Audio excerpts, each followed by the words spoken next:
Rodrigo, o Mário,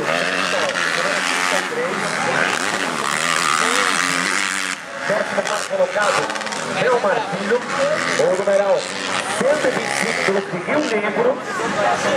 Na 15ª colocação, Malcolm, o numeral 122 pelo de Blumenau. 16º colocado, Rafael Becker, o Bequinho, de Iguaçu, número 78.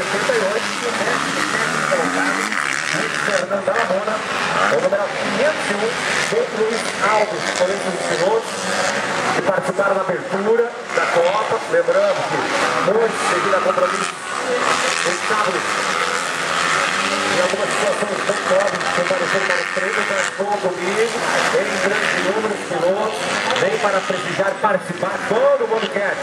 E almeja o título geral da competição, começaram o ano muito bem com o título.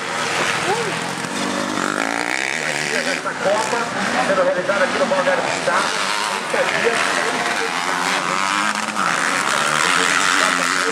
Foto do motocross, dia 2 Copa 2 de abertura, será também no